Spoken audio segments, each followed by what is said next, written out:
哇！我好忙啊，忙到癲啊，做到死啦！你一個星期講咗幾多次？你當咗攰，當咗忙係一個 medal？你以為夜晚11點鐘覆 email 就證明你好 dedicate？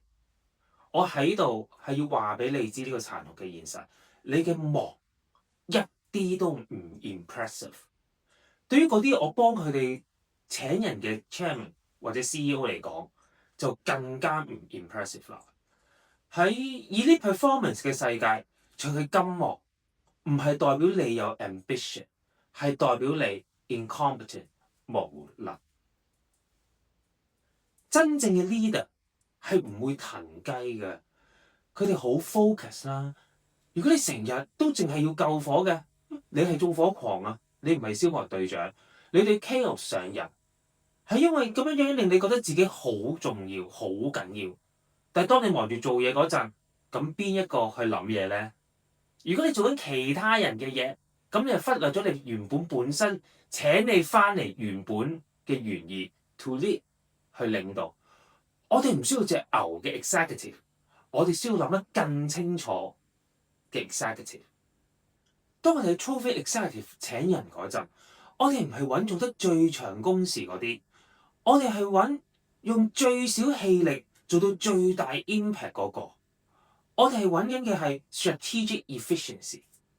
你要學識 strategic pause 戰略性暫停啦，戒甩對 adrenaline 嗰種人啊，將你由一個高薪嘅 operator 變成一個高 value 嘅 visionary。揾翻你嘅時間，你先至可以揾翻你嘅 power。喺你開始下個禮拜之前，睇下你個 calendar。如果佢睇落去好似玩緊俄羅斯方塊咁樣，完全冇空位嘅，你就喺個 danger zone 嗰度啦。記住，第一 business 唔係 business。第二 silence 係 strategy。如果你冇時間去諗，你就冇時間去 lead。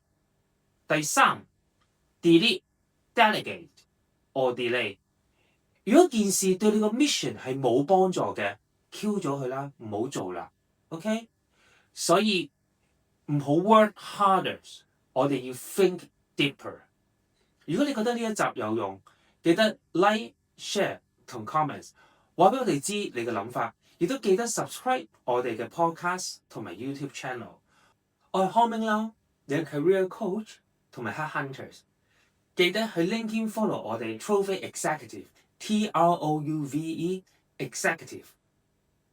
下個禮拜見。